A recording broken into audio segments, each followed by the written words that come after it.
Bueno, muy buenas tardes a todos, todas y todes. Gracias por acompañarnos en esta emisión especial, en este vivo. Hoy vamos a hablar en base al miércoles pasado, el 7, en conmemoración del Día Mundial de la Salud. La Red Argentina de Jóvenes y Adolescentes Positivos lanzó los resultados de lo que es el estudio Índice de Estigma y Discriminación 2.0 para personas con VIH en Argentina. Este capítulo, este índice, lo que tiene de novedoso, que además de haber sido liderado en su totalidad por una red de jóvenes, también tiene un capítulo aparte de lo que es estigma y discriminación en mujeres con VIH.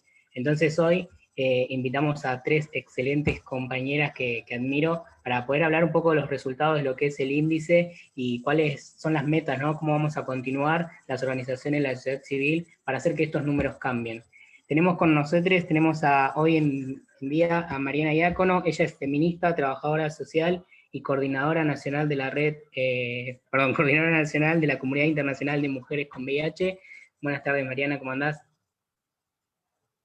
Buenas tardes a todos, compañeros, compañeras, gracias por la invitación. Gracias a vos por sumarte. Estamos también con Nadir Cardoso, que es miembro del equipo de participación comunitaria de la Fundación Huésped, donde coordina a las promotoras de salud trans y es referente de la Alianza Mundial para la Eliminación del Estigma y la Discriminación en el capítulo Argentina. Buenas tardes, Nadir, ¿cómo andás? Hola, ¿qué tal? Buenas tardes a todos. Muy contenta y agradecida de estar acá. Gracias a vos por sumarte. Y bueno, después la miembro de la casa, la coordinadora provincial de Chubut, Rocío Molina, que ella es enfermera de terapia intensiva en adultos y también está tratando pacientes de COVID. Buenas tardes, Ro, ¿cómo andás? Buenas tardes, muchas gracias por la invitación y bueno, por estar presente acá. Gracias. Gracias a ustedes por sumarse a esta iniciativa, así que bueno, lo que primero vamos a hacer es escucharlas a ustedes, queremos que se presenten, quiénes son, qué hacen en sus organizaciones, no sé quién quiere empezar, quién quiere tomar la posta o si no las decido yo. Yo puedo. Bueno, yo soy Mariana Diácono, además de ser una de las fundadoras de la Red Argentina de Jóvenes y Adolescentes Positivos, que es quien nos convocó en el día de hoy. En este momento soy la coordinadora nacional de la Comunidad Argentina de Mujeres con VIH, que es el capítulo para Argentina. Nuestra comunidad tiene capítulos regionales en todas las regiones del mundo y en toda América Latina, los capítulos país. Bueno, además soy trabajadora social, estudiante del doctorado de comunicación de la Universidad de La Plata y también soy comunicadora, no de oficio porque no estudié de grado de comunicación, pero sí de posgrado, feminista y fanática enferma de Boca Juniors. Mi mamá de Eva Malika. Muchas gracias, Mariam. Ro, Nadir, no sé quién quiere presentarse, comentarnos un poco qué es lo que hacen. Bueno, voy yo. Mi nombre es Nadir Cardoso, soy una mujer trans, pertenezco a la Asociación ATA, la Asociación de Travestis, Transexuales y Transgénero de Argentina. Fui trabajadora sexual durante más de 20 años. Pertenezco a esta organización que fue fundada en el año 1993, en un momento donde todavía éramos llevadas detenidas, éramos criminalizadas por nuestra identidad de género, y así sucesivamente empezamos a pelear contra todo esto de los códigos contravencionales, edictos policiales, y así nos fuimos fortaleciendo y empoderando. Hasta que, bueno, finalmente en el 2012 fuimos parte coautora de la Ley de Identidad de Género, que dio un cambio en nuestras vidas, que es como una bisagra, hay un antes y un después. Obviamente esta ley viene a saldar una deuda que teníamos de reconocimiento legal por parte del Estado y de la sociedad, pero si bien todavía nos falta seguir trabajando, porque muchas veces se piensa o afuera, en otros países, en otros lugares, se da como que, claro, ya consiguieron la ley de identidad de género y ya tienen todo solucionado. No es así. Esto solamente solucionó el 30% de nuestros problemas. Así, bueno, también soy promotora de salud y de derechos humanos, entré a trabajar a la Fundación Huésped, donde soy parte del equipo de participación comunitaria, que era hacer el nexo entre toda nuestra comunidad, nuestra población y los equipos de salud, para lograr que nuestras compañeras recobren esta confianza en el sistema de salud. Y hoy también estoy desempeñando como referente del capítulo Argentina de la Alianza Mundial para la Eliminación del Estigma y la Discriminación relacionado al VIH. Muchas gracias, Nadir. Ro.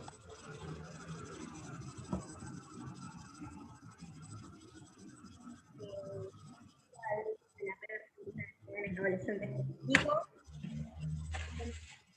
Se te escucha medio bajito, no sé si soy yo.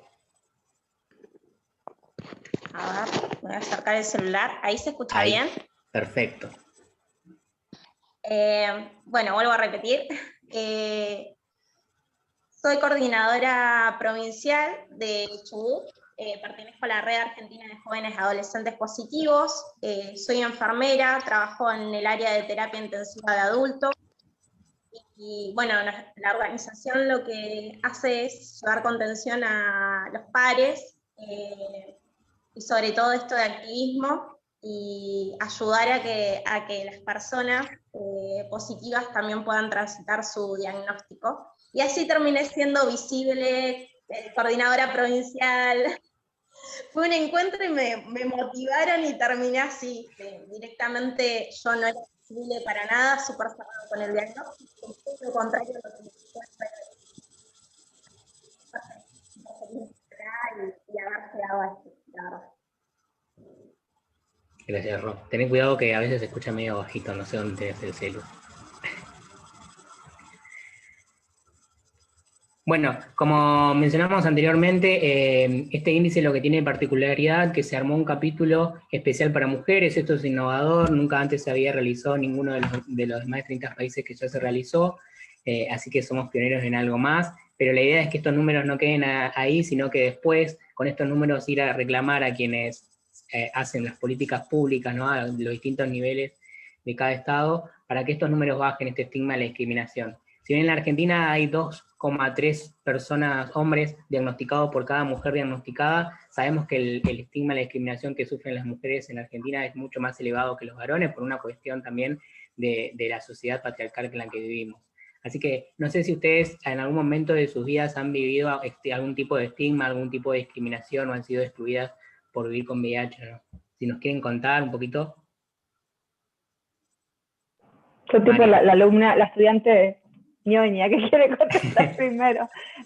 Bueno, sí, la verdad que todo tipo de estigma y discriminación en los diferentes momentos de la vida, ¿no? Yo ya sé que tengo VIH, 19 años, este mes justamente estoy de aniversario, tengo un VIH adulto mayor, y he recibido yo parí hace 2 años y tal vez pensé que lo iba a manejar mejor, o uno piensa que porque tiene más información y está empoderada va a recibir menos discriminación, pero la realidad es que también, o sea, después de 17 años en ese momento que tenía con VIH y casi 10 de activista, igualmente sufrí la discriminación a la hora de ir a parir, y durante la atención del parto, ¿no? Me cambié de obstetra, y no porque, a ver, tenemos que entender que hay diferentes niveles de discriminación, que algunos son directos, que otros son simbólicos, que otros están más conectados con la violencia psicológica, y la verdad es que cambié, por ejemplo, de obstetra en el mes 8, lo cual para nosotras cuando estamos embarazadas es como muy significativo,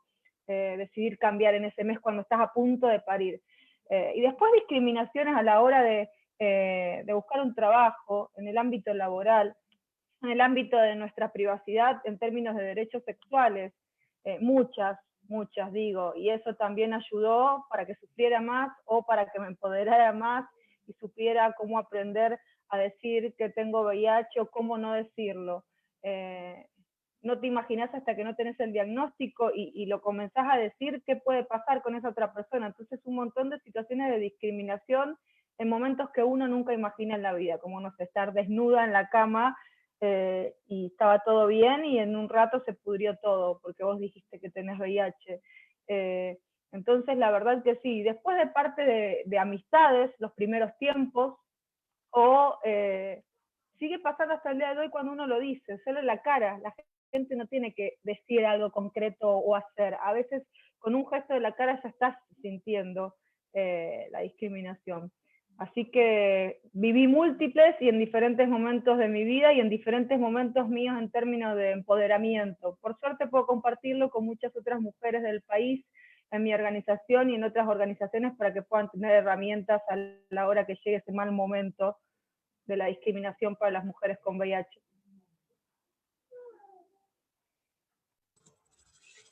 Gracias, Mariana. No sé si Ro o Nadir quieren contarnos un poquito. Sí, creo que, como dice Mariana, ¿no? Esto está siempre presente a lo largo de nuestras vidas, de nuestras compañeras, de lo que nosotras sufrimos, ¿no? Siempre de una manera o directa o indirecta, en los rostros, en cómo se toma, cuando uno hace el desvelamiento o cuenta por ahí la situación. Y también siempre a nosotras, generalmente también esto está con la interseccionalidad de los estigmas o el doble estigma, ¿no? Primero por ser una mujer trans, ser trabajadora sexual, entonces ya es como automáticamente que cae todo esto estigma, entonces ya como que automáticamente todas tenemos VIH y también ver esta parte de discriminación de la gente, ¿no? Muchas veces el asombro, o muchas veces lo que nosotras creemos como ya tan empoderadas o fortalecidas, pensamos muchas veces que esto ha evolucionado y muchas veces nos seguimos dando cuenta que no, que tenemos que seguir trabajando porque el estigma sigue presente, la discriminación sigue presente y nosotros lo sufrimos muchas veces cuando vamos, suponete, al hospital o a los servicios de salud, vamos por una consulta de me duele, me torcí el tobillo y VIH. Es automáticamente ver nuestra presencia es VIH. Parecería que nosotras, las mujeres trans, solamente estamos atravesadas por el tema de VIH. Y esto se nos hace notar.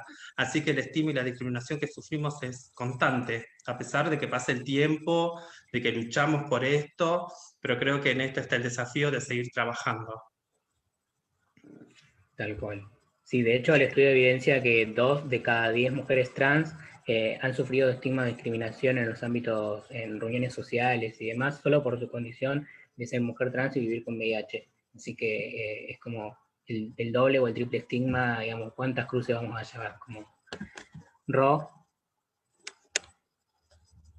Sí, tal cual lo que decía Nadir y lo que decía Mariana, a mí me pasó la primera vez, yo tengo un nene, hoy en día tiene 9 años, en su momento a la hora de no poder darle lactancia, el que me pregunten, pero ¿por qué no le das? Porque sos una mala madre, ¿entendés? Ya ese objetivo de no le das la lactancia, sos una mala madre.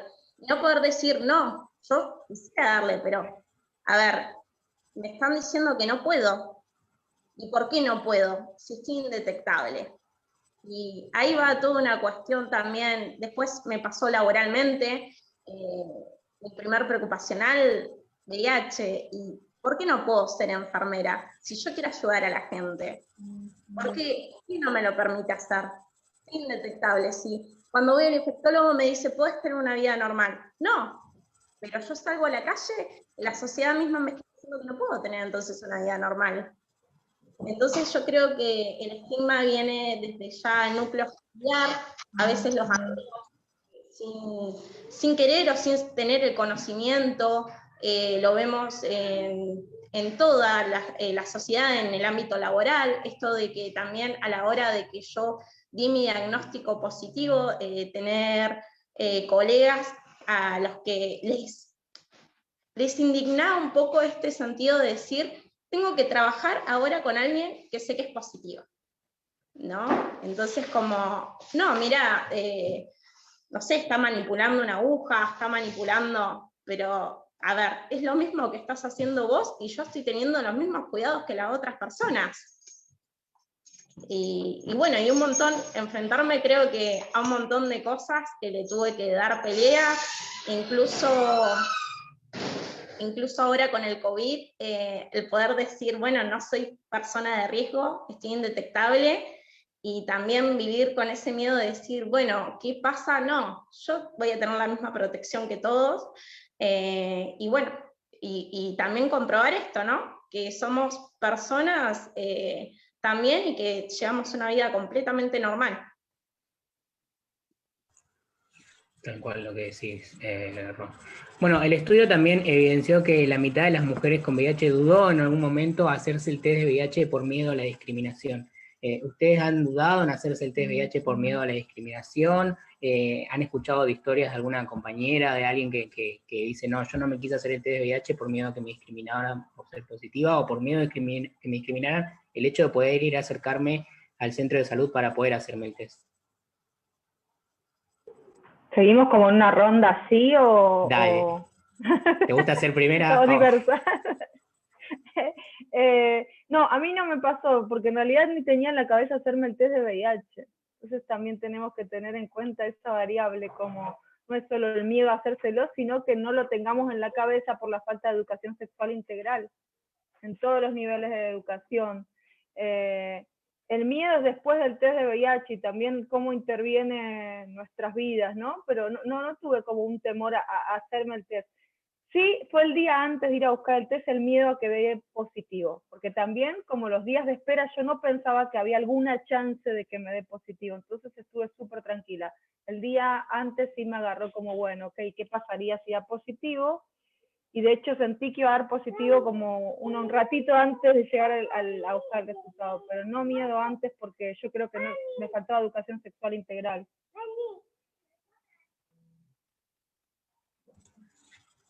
Gracias, Mariana. ¿Nadie? No, creo que siempre como que he tenido miedo y veo el miedo todavía reflejadas de mis compañeras. Nosotras salimos mucho a hacer, tenemos en Fundación Web un dispositivo por el cual salimos, ofrecemos testeos domiciliarios, llevando información, todo, y vemos todavía que existe mucho temor, esto por la desinformación y el miedo a ser discriminadas. Pero creo que donde se hace más evidente, nosotros sufrimos, ¿no? Pero donde muchas veces lo veo que se hace más evidente es en nuestras compañeras que son migrantes. Las compañeras migrantes lo sufren doblemente este miedo al ser discriminada, al que dirán, el ser estigmatizadas, todo. Entonces creo que siempre está el miedo.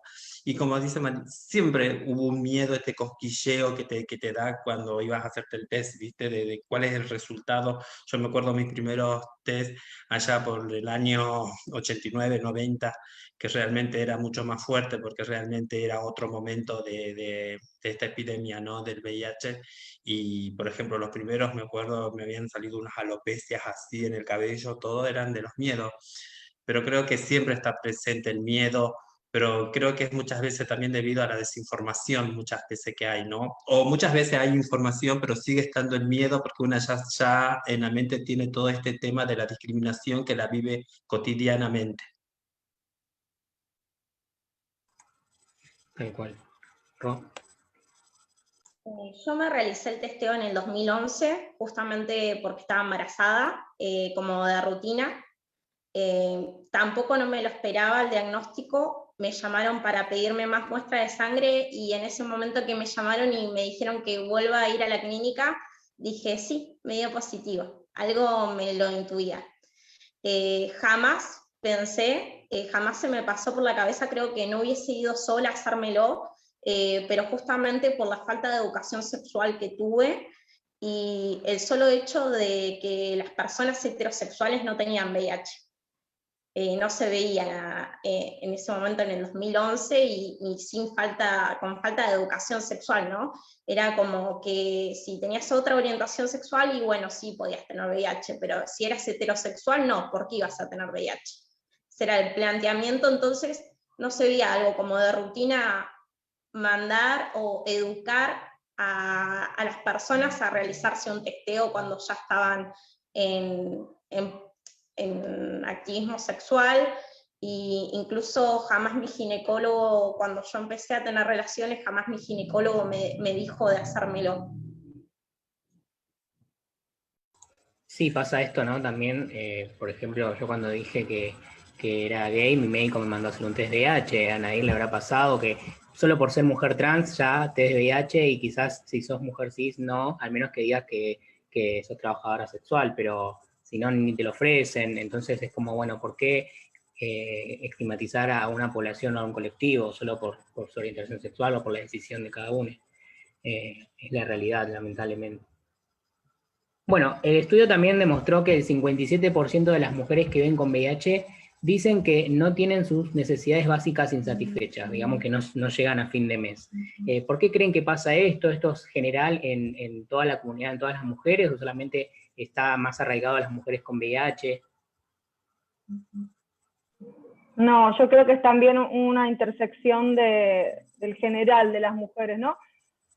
En lo que interviene directamente es el autoestigma, de ese miedo tal vez de no salir a buscar trabajo, y nos interviene directamente, porque en los primeros tiempos del diagnóstico uno piensa que siempre va a llegar un momento, va a haber el trabajo formal, ¿no? En el caso del trabajo formal, pensás que va a llegar un momento que te hacen el test de VIH y que ahí no vas a tener la posibilidad de continuar o de ingresar o lo que sea.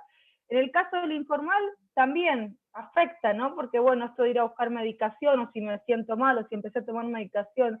Entonces interviene el VIH en ese sentido y intervienen también después todas las cuestiones de las economías del cuidado, cuando las mujeres tenemos la mayor carga de las tareas de cuidado en nuestros hogares, ya sea por cuidado de niños, niñas o adultos mayores.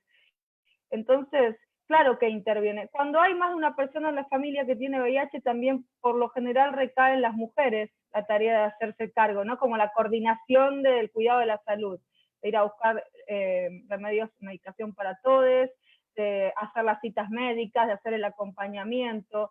Entonces, como que no salimos nunca de esa doble carga o triple carga de trabajos y en las tareas del cuidado. También cuando tenemos más de una persona en casa con VIH, yo creo que por ese lado interviene. Después no, sí, la verdad es que creo que la variable central es la del autoestigma, o sea, cómo interviene y las condiciones sociales del país, ¿no? Si estamos hablando de los 2 últimos años que fue el desarrollo del estudio, sí, y pensamos en este año pasado y en este que tenemos de pandemia, interviene directamente las condiciones sociales y de pandemia ahora, ¿no? Una nueva variable para el estudio que nunca se había hecho con otra pandemia con pandemia. Gracias.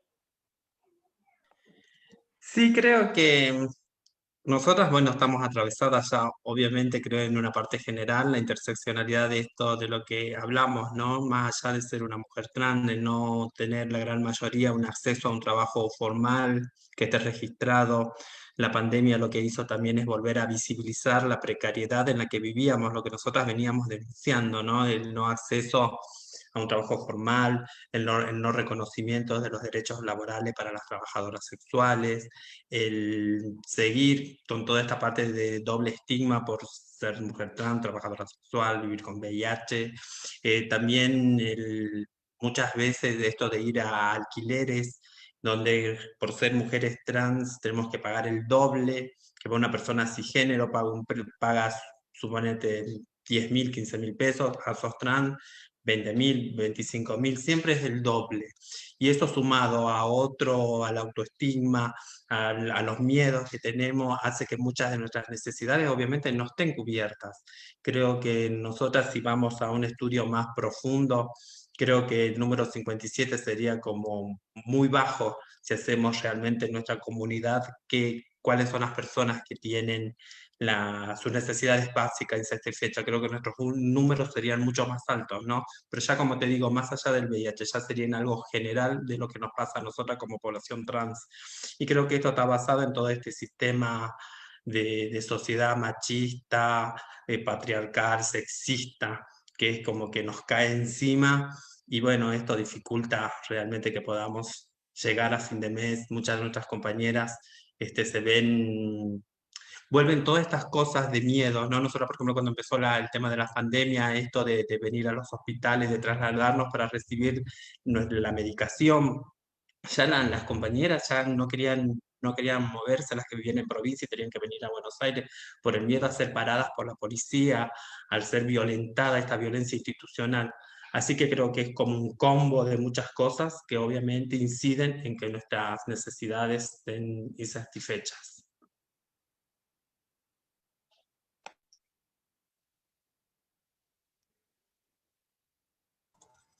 ¿Ro? Sí, yo creo que, bueno, tuvo mucho impacto la situación económica que estamos atravesando, seguramente. No tiene que ver con que seamos mujeres con VIH, sino creo que en sí las mujeres, lo que hablaba un poco Mariana, que la mujer ocupa un rol muy importante en la familia, y por ahí esto de que las personas se han quedado sin trabajo, muchos viven del día a día haciendo algunos arreglos, y esto del COVID, de la pandemia, por ahí la gente no quería que otra gente ingrese a sus casas, todo este miedo. Generó eso, la falta de trabajo, y la mujer creo que ya de por sí es muy emprendedora y siempre hace algún curso de uñas, maquillaje, vender carteras, vender remeras.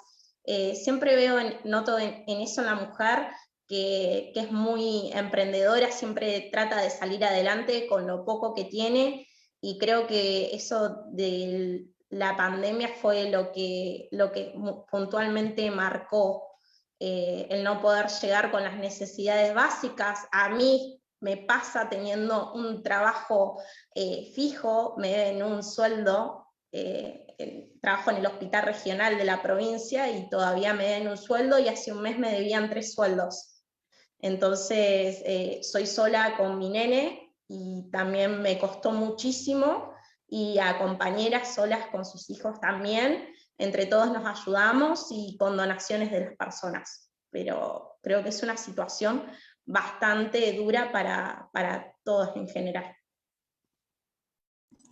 Tal cual, y esto que vos mencionás de tener que rebuscársela haciendo otras cosas independientemente del laburo que tengan, porque no llegan a fin de mes y dónde dejamos la criatura, o porque a veces no tenés con quién dejarla o no tenés un familiar que lo pueda recibir y demás, entonces se ve mucho eso en las mujeres que están a cuesta, y bueno, ni hablar de las mujeres trans, que es imposible poder acceder al trabajo formal. Si bien ahora, como dijiste Nadir, tenemos el cupo laboral, pero en el sistema público, ¿qué pasa con los privados? Y hay muchas chicas trans que se están formando, que tienen un nivel de información importante y así todos no consiguen trabajo solo por el hecho de ser trans. Bueno, después el 22% de las mujeres encuestadas dijeron que tuvieron una experiencia negativa a la hora de contar su diagnóstico a su círculo cercano, y se duplicó en un 42% una experiencia negativa en contarlo a su círculo no cercano. ¿Por qué creen que pasa esto, y también la diferencia que se duplica en el círculo cercano y no cercano, y si les ha pasado a ustedes en algún momento? Sí, total, 101% ha pasado. Digo, ha pasado, y contesto yo que estoy hablando ahora, pero ha pasado también a todas nuestras compañeras de ICW Argentina, en todas sus edades y en todas sus diversidades. Y como dije antes, hay diferentes niveles de discriminación, ¿no? Desde que no te dejen de hablar hasta que te hagan un comentario incómodo, hasta que no te pasen un mate, por ejemplo. Entonces eso de poder contarlo, ¿no?, también hace a que haya más mujeres involucradas en nuestra agenda y dando respuesta y acompañamiento a otras mujeres con VIH, y es súper importante poder entenderlo desde ese lado. O sea, nosotras, o yo al menos entiendo la cuestión de que la persona que no tiene información, la que no tiene información o no la procesa porque no alcanza a contener la información, hay que entenderla, tal vez tenga miedo. Ok, lo podemos entender, lo podemos charlar e intentar mejorarlo. Pero hay personas que igual la tienen y que hay otras cuestiones interviniendo que hacen que discriminen, ¿no? El odio y cuestiones relacionadas con la sexualidad del otro, digo, por esto de si ejerces más o menos tus derechos sexuales. Entonces después hay otras cosas conectadas con eso. La verdad es que siempre hay una reacción, otras no. Una reacción hay siempre. A veces hay positivas porque te dicen, está todo bien, seguimos igual siendo amigas o hablando de trabajo. Yo no sé si hay alguna persona o pocas personas que nunca hayan tenido ninguna experiencia negativa. Como que nadie en su entorno social les haya hecho algún comentario desubicado, vos no podés tener hijos, ¿no? Comentarios que la gente ni siquiera entiende que te están haciendo un daño, pero hasta irte a llorar al baño. Yo sí amistades se han alejado de mí en el primer tiempo de diagnóstico, ya después no, porque también en cómo nos comunicamos nosotros, las personas con VIH, interviene en cómo lo toma el otro, pero no es la responsabilidad nuestra, que eso esté claro. O sea, cada quien tiene un poco de responsabilidad, y como siempre el Estado tiene la responsabilidad de dar educación sexual integral en todos los niveles para que las personas tengan mejor información sobre VIH. Como siempre, el Ministerio de Salud y Educación tiene mucha responsabilidad en que nosotros no suframos discriminación.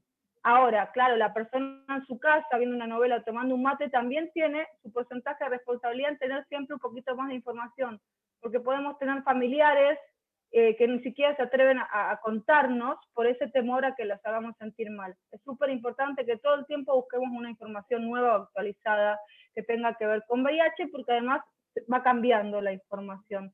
Así que sí, en ese sentido he tenido inconvenientes con compañeras de la universidad cuando yo estaba estudiando el grado, este ejemplo que di el mate. que dijera que tenía VIH y el mate empezó a circular y nunca hacía parada en mi estación.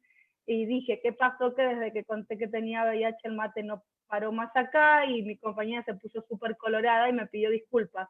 Y me reconoció que lo hizo inconsciente. Pero igual a mí, o sea, no me causó tanto daño, pero capaz que otro no va más a la universidad y no quiere estudiar más, porque no quiere ver más a esa persona que le contó, ¿no?, que tenía VIH. Así que sí, me tocó pasarla y nos toca pasarla todavía, porque a nuestras compañeras de ICW lo ponen todo el tiempo esta cuestión.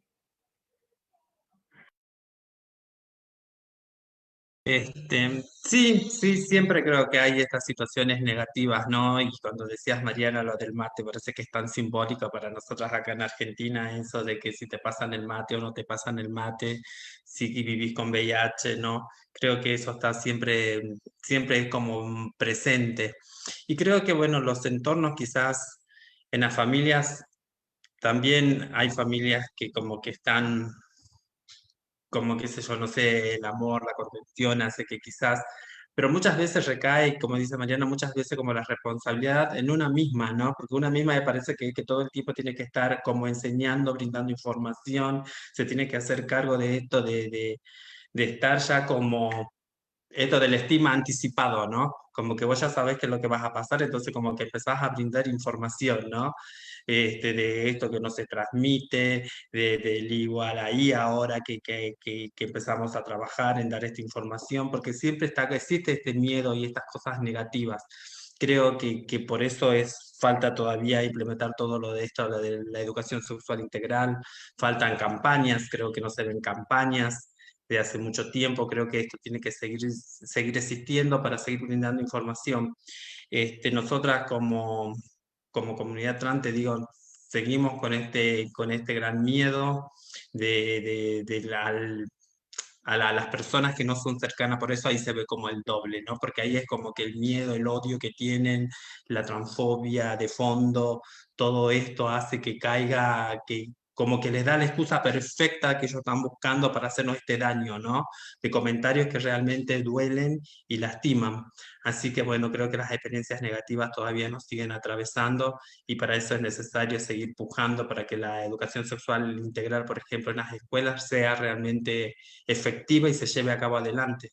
Y bueno, seguir peleando por campañas de difusión. Bueno, yo hace 10 años tengo el diagnóstico positivo y hace 2 años me volví visible. 8 años estuve en la no visibilidad y esto del mate, sí, tremendo, cómo repercute. La verdad es que cada comentario que escuchaba o cada cosa negativa sobre alguien con VIH o sobre justo un tema que se tocaba, me ponía muy mal, me ponía a pensar en qué sería el día que quisiera, jamás me vi como visible. Hace 2 años tuve la suerte digo, porque para mí fue salir de un placar en el que estaba escondido, sentía algo en el pecho que no podía sacar, y cuando lo dije, lo pude decir, también me empecé a nutrir de información, como hoy hablamos de indetectable igual en transmisible, como hablamos de poder tener una pareja cero discordante, que antes no se hablaba, y de un montón de realidades que hoy se empiezan a hablar, poder decirlo. Y me pasó también una situación de como, no quieren compartir el mate con vos, y mi respuesta fue, está bien, el que no quiera compartir el mate conmigo, que no tome, yo no voy a dejar de tomar mate. Esa respuesta fue mi respuesta de 2 años siendo visible, ¿no? Antes de la pandemia que empezamos. Pero seguramente la Rocío de hace 10 años atrás, recién diagnosticada o con un tiempo, unos años de diagnóstico, se hubiese largado a llorar en el baño. Y capaz que sin ganas de volver a trabajar, sí. Me hubiese sentido muy mal. Creo que tiene que ver mucho con la información, y creo que la gente, si bien no sé si lo hará con maldad o no, pero creo que mucho tiene que ver desde la ignorancia, del no saber, del tener miedo, del prejuicio antes de que la persona me diga. Me pasó con colegas que cuando les comenté todo esto de indetectable igual en transmisible me decían, no lo sabía, porque realmente no lo sabemos, porque yo cuando estudiaba enfermería no lo sabía, no sabía se hablaba de la persona con VIH, cómo se podía evitar la transmisión y nada más. No se hablaba de esto está bien, una persona positiva, y después cómo sigue, ¿no? Ahí le perdimos el rastro a las personas. Llegamos hasta el momento del diagnóstico y listo. Tiene que tomar la medicación y ya está. Pero no vemos toda la otra parte psicológica, el entorno social y el ser de la persona, ¿no? Y todo esto cómo repercute también. Tal cual. Tal cual. De hecho, en las mujeres se vio más evidenciado esto de que tuvieron que comentar o dar como un curso de VIH a su círculo porque han visto esto de, bueno, el tema del mate y compartir cosas o dar un beso, un abrazo. Eso se ve lamentablemente mucho. Bueno, también el 31% de las mujeres positivas dijo que han sufrido violencia verbal por solo el hecho de vivir con VIH. Y este número aumenta más, va al 50% en mujeres migrantes y mujeres de pueblos originarios. ¿Por qué creen que sucede esto y por qué se ve más reflejado en estas dos poblaciones? ¿Me repetís, por favor, la primera población que no escuché? Perdón. El 31 fue el general, como el general de las mujeres que fueron agredidas verbalmente por su condición de VIH, y el 50% es en poblaciones, en pueblos originarios y mujeres migrantes. Las dobles características de la discriminación, ¿no? Yo creo que acá interviene racismo, género, clase, todas las intersecciones. O sea, todas las intersecciones van a hacer que suframos más discriminaciones. O sea, yo en este momento no, pero voy a dar un ejemplo claro que me pasó en la infancia, que vivía no en un asentamiento, o sea, en la otra cuadra de casa hay un asentamiento y toda la escuela me decían negra villera, entonces sufría con eso. O sea que, y ahí estabas teniendo un claro ejemplo de una cuestión de racismo y clase. No porque sea afro, porque no soy afro ni descendiente de afro, pero sí era lo que me decían en ese momento. En este momento también, porque cuando estás en un barrio u otro y te están discriminando por el barrio, o saben que tienen VIH, ¿no? Y también en Argentina usamos ese negro por una cuestión de clase. Y tienen que ver las dobles intersecciones, triples, cuádruples, o sea, ni siquiera son dobles solas, que tienen que ver con eso de por qué sentimos más discriminación. En nuestro país hay como muchos de los de América Latina, pero yo creo que el nuestro es particular en el sentido de la discriminación racista, entonces creo que por eso interviene ese número tan, no me sale la palabra, la tengo en la punta de la lengua, pero ese número tan diferente que no es la palabra que quería decir, de un 50% sobre la discriminación en mujeres de los pueblos originarios. Sí, creo que sumado a lo que decís vos, que creo que ya has dado como un paneo general de lo que pasa, ¿no? Todo esto del racismo, la clase, y más se ve acentuado en todo esto, como yo decía, la parte de por ser trans y la otra interseccionalidad por ser migrante, ¿no? Como que esto creo que muchas veces está el odio, muchas veces de trasfondo, está la transfobia.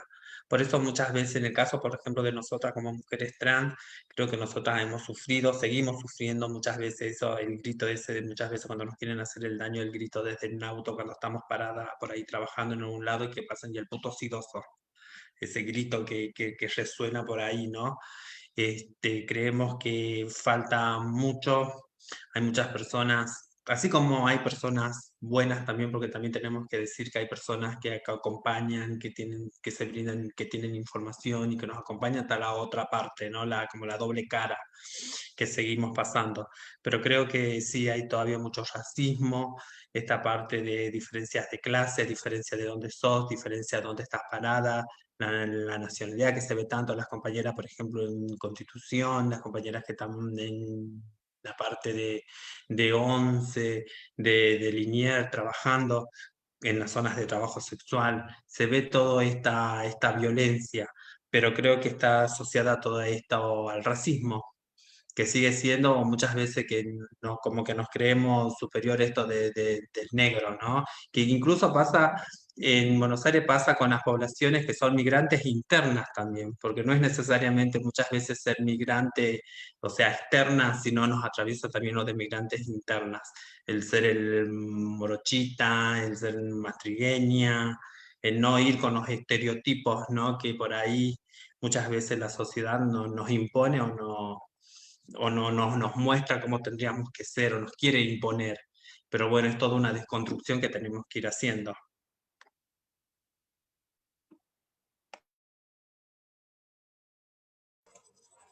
Ro, ¿Me repetís la pregunta a mí? que ya te digo porque me olvidé el número. El 22% de... Perdón, que me olvidé el número.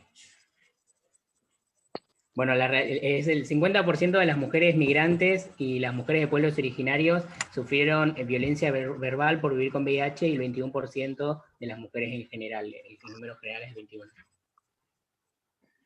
Bueno, en mi caso y por lo que he visto de pacientes que he tenido, no puedo hablar personalmente, ¿no? Pero sí de casos que he vivenciado, generalmente cuando la mujer viene y ya viene con su familia, su marido, ¿no? Y esto del diagnóstico positivo, también vemos la discriminación en el hombre en decir, bueno, tenés que estar conmigo porque no te queda otra, ¿no? Porque como que el hombre marca el sostén y la mujer lo tiene que aceptar, y sobre todo sumado si es positiva, ¿no? Porque ninguna otra persona va a querer estar con ella. Lo he visto, lo he marcado, incluso situaciones donde la mujer va a buscarle la medicación a la pareja porque la pareja se rehúsa, ¿no? Y es el sostén de la familia, y esto de tener discriminación ya sea de tu mismo entorno y de tu marido, qué impactante. Por ahí lo vi más desde ese ámbito. Seguramente en lo social también lo vemos, ya por el hecho solamente de ser migrante.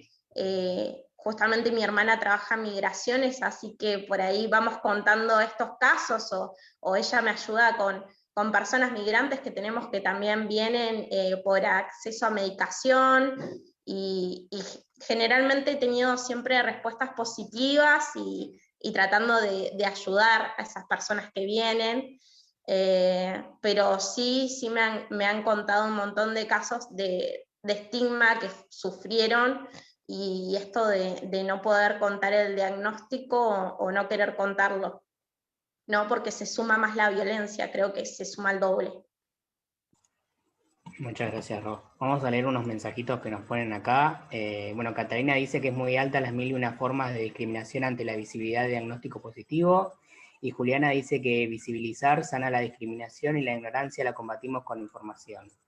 Y si la información no se la difunde el Estado, lo haremos nosotros. Es la realidad, ¿no? A veces falta parte del Estado, ¿no? Siempre somos las organizaciones o las personas las que tenemos que poner, informar. Bueno, última ronda de preguntas. El 82% de las mujeres dijeron que les fue difícil hacer visible su estado serológico, y el 69% dijo que se lo han escondido a su círculo cercano por miedo a la discriminación. ¿Ustedes por qué creen que es esta realidad y qué es lo que podemos hacer para cambiar estos índices, ¿no? De estigma y discriminación? Otra vez, porque no escuché la pregunta, perdón.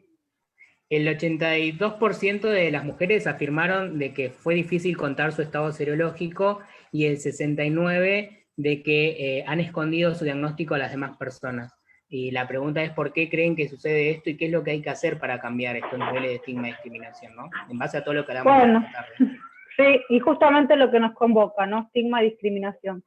Por toda esta percepción que tenemos, que a veces puede ser real y otras no, la minoría de las veces no.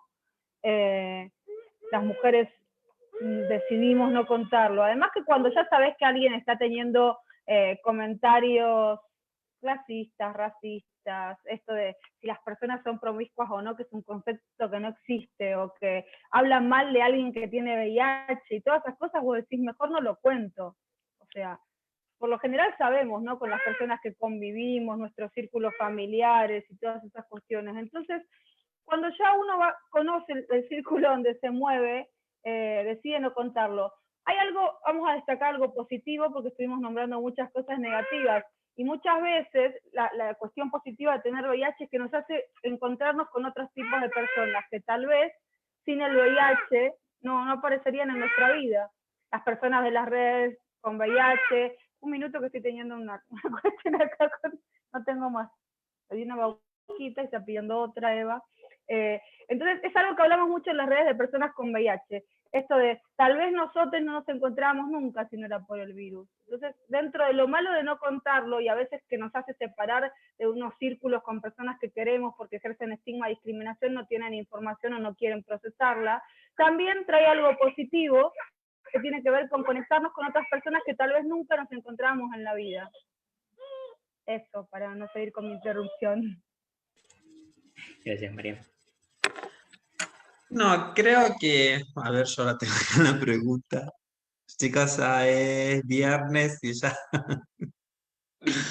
Bueno, esto es sobre el ocultamiento de los estados. Creo que lo que había nombrado hace rato, que creo que todavía vivimos en una sociedad que es machista, patriarcal, sexista, binaria, todo lo que queramos decir, y eso sumado en nuestro caso a ser mujeres trans y todavía seguir exponiendo esto que quizás para el otro, ¿no? Sigue siendo como el punto por donde nos van a discriminar por decir, bueno, viven con VIH, creo que hace muchas veces el miedo, nosotros a sufrir la discriminación ya por nuestra identidad, seguir como, seguir como, no sé, no es como dice, no me sale la palabra, decir encima que vivimos con VIH, como que ya el otro supone todo lo que, toda la discriminación que va a venir sobre nosotras, hace que muchas de nosotras o muchas de mis compañeras hacen que no contemos nuestro estado o tengamos miedo de hacerlo. Creo que tenemos que seguir trabajando en ese sentido de revertir esto con información y más que nosotras, exigir al Estado que tome las cartas en el asunto, porque si no siempre parece que cae en nosotras, en nuestras redes, en nosotras que tiene que ser Rajab, tiene que ser ATA, tienen que ser las diferentes organizaciones que salen a luchar, pero si no fuera por nosotras que nos sostenemos entre nosotras, que nos acompañamos entre nosotras, que formamos esta red de contención, de pares, de lo que nos está pasando, creo que sería mucho más difícil, pero sí creo que tenemos que unir las fuerzas para exigir al Estado que tome todo esto para buscarla, darle información para que no sigamos sufriendo de esto y nosotras realmente podamos contar también qué es lo que nos atraviesa, ¿no? Y perder así el miedo muchas veces de contar nuestro estado serológico.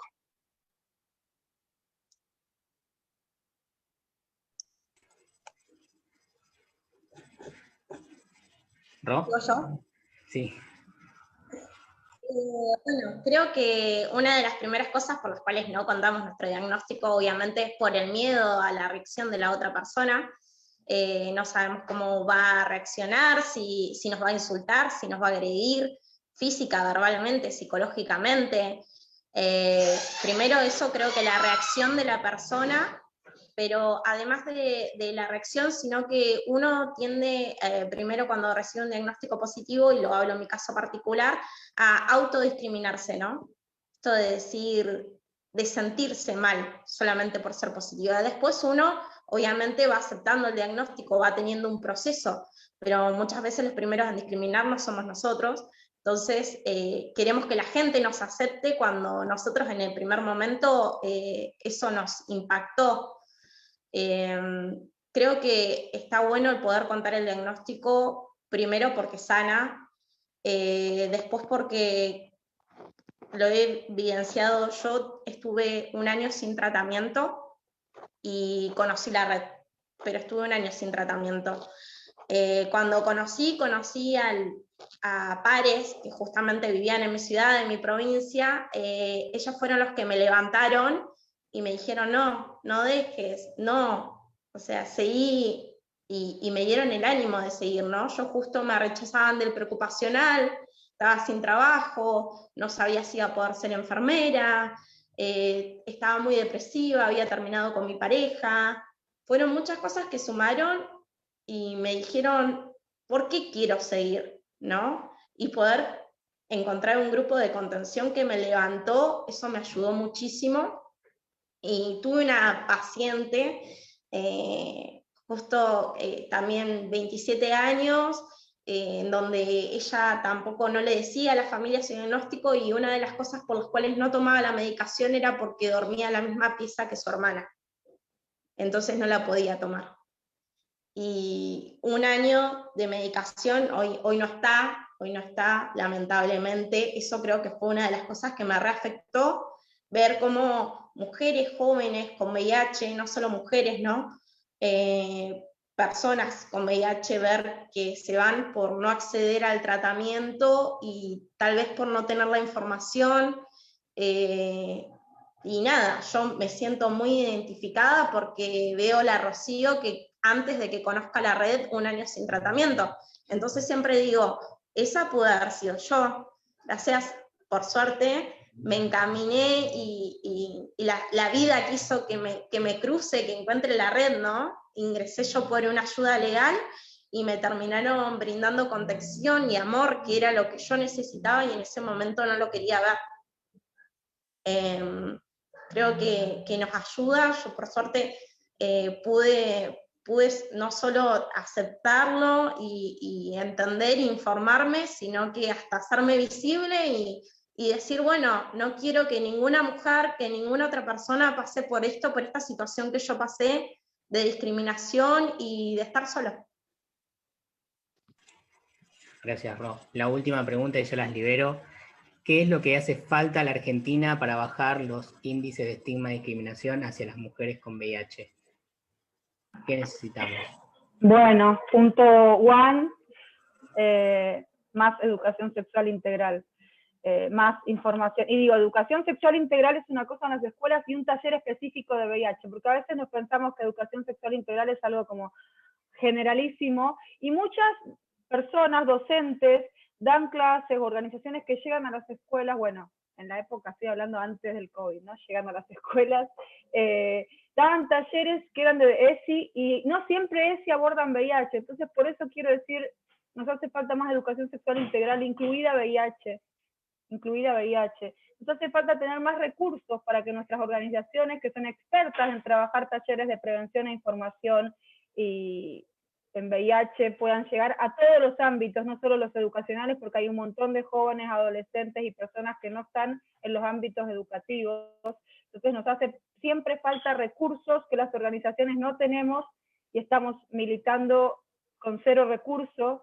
Y nos hace falta sobre todo más compromiso político. De parte, en este caso ahora, bueno, nuestra ministra de Salud es infectóloga y ha sido también médica de muchos de nosotros de las redes, no es mi caso, pero nos hace falta reforzar ese compromiso y ese vínculo del Ministerio de Salud con la agenda y que se pueda fortalecer la Dirección Nacional de SIDA, porque sin una Dirección Nacional de SIDA fortalecida dentro de la estructura del Ministerio de Salud, no se puede abordar la discriminación que vivimos las personas con VIH y el estigma. Y por supuesto nos hace falta siempre que el INADI esté involucrado y dando respuesta a todo lo que es estigma y discriminación en VIH. Yo creo que esos vínculos políticos como de alto nivel nacional y esas llegadas de las organizaciones a diferentes ámbitos, tanto como de la educación a diferentes ámbitos, hablando de la educación sexual integral, van a hacer que podamos ir reduciendo el estigma y la discriminación. Y por otro lado, los medios de comunicación. Necesitamos un compromiso todo el año,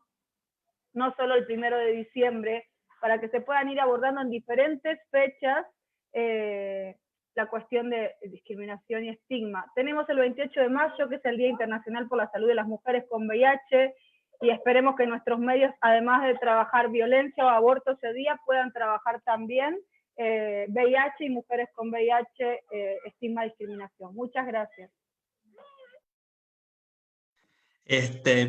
Bueno, creo que Mariana ya dijo todo lo que por ahí pensamos, por lo menos nosotras, lo que yo podría decir. Solamente creo que es adherirme a todo lo que ella dice, porque es lo que uno viene pidiendo, la efectiva implementación de la educación sexual integral, ver en la dirección de respuesta al VIH que se fortalezca, que nos escuchen las organizaciones, recursos. Así que creo que adhiero, a lo que dice Mariana, que creo que ya ha sido como amplia en todo lo que dice, así que bueno, Si no voy a volver a repetir todo lo mismo, pero adhiero totalmente a sus palabras. Gracias, Nadir.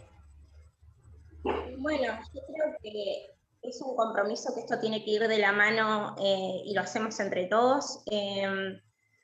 Desde la parte de la educación sexual, el acceso a la salud, el compromiso de salud y el compromiso también, lo que decía Mariana, político, ¿no? Que es el que nos va a brindar las herramientas para poder llegar a estos dos ámbitos, y más campañas para promover esto de indetectable igual a intransmisible, para que la gente tenga más información, pero que no solamente la información sea que llegue acceso a la gente que tiene comunicación, ¿no? Que puede llegar a tener internet o Facebook, que ahora lo estamos transmitiendo, sino que llegue a toda la comunidad, a las personas que no pueden acceder también. Por eso es tan importante esto del compromiso también en las campañas de salud, en los periféricos, que se informe, porque yo creo que eso falta, información a los agentes de salud, que son los primeros, me incluyo, porque también lo soy, ¿no? Bueno, lo fui, ¿no? Cuando no tenía el conocimiento, en los primeros, por ahí, en no saber cómo abordar situaciones. Y esto de verlo en las escuelas, yo cuando tuve mi diagnóstico a los 16 años, creo que hubiese necesitado la contención desde la parte del ámbito educativo, que es un segundo hogar para mucho de lo que transitamos eso, ¿no?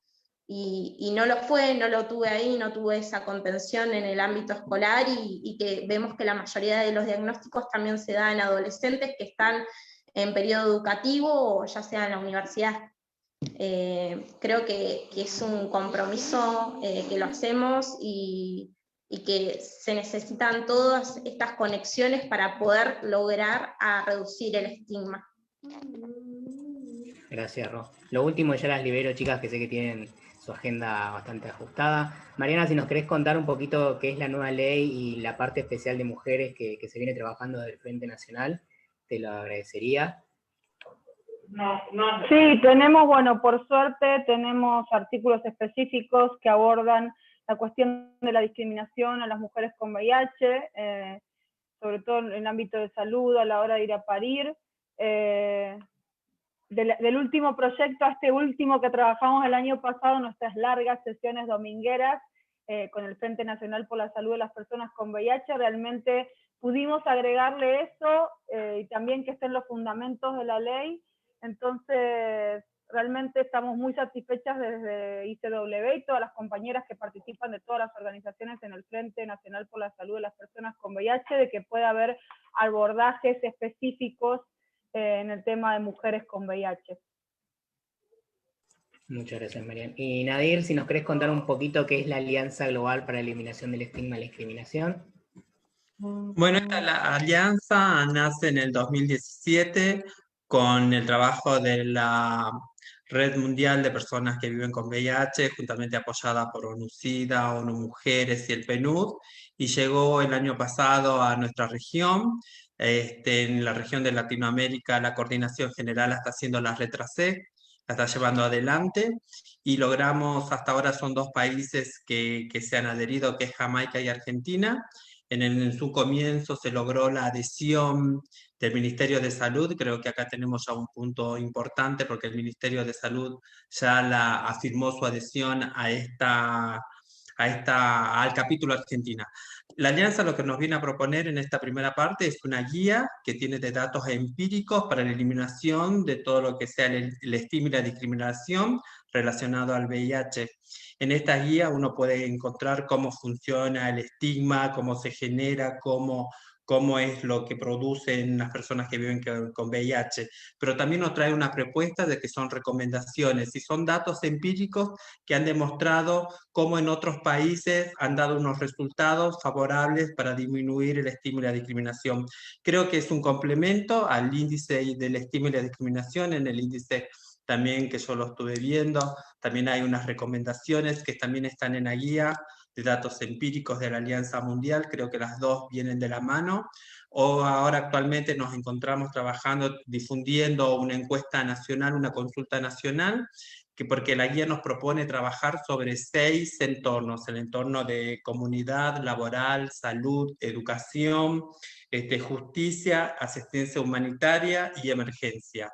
Así que estamos haciendo una consulta nacional para ver cuáles son los entornos a priorizar para trabajar en Argentina. Sabemos que los 6 entornos son prioritarios, esto creemos, no damos por hecho que todo tenemos que trabajar, pero por lo menos para empezar a hacer incidencia política necesitamos determinar 2 entornos por lo menos para empezar a movernos.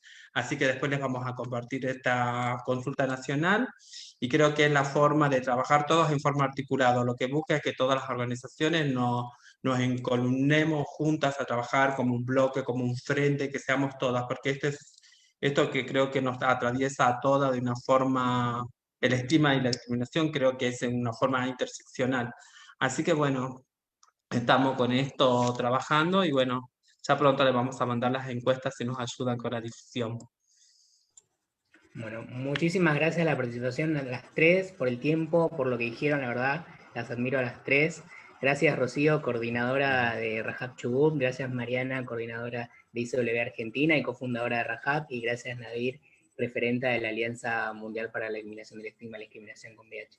A los que nos están viendo, nos vemos el próximo viernes a las 18 horas con otro nuevo vivo. Vamos a seguir hablando de estigma y discriminación hacia las personas que vivimos con VIH. Esperemos que nos acompañen y que les haya gustado esta emisión. Nos vemos, hasta la próxima.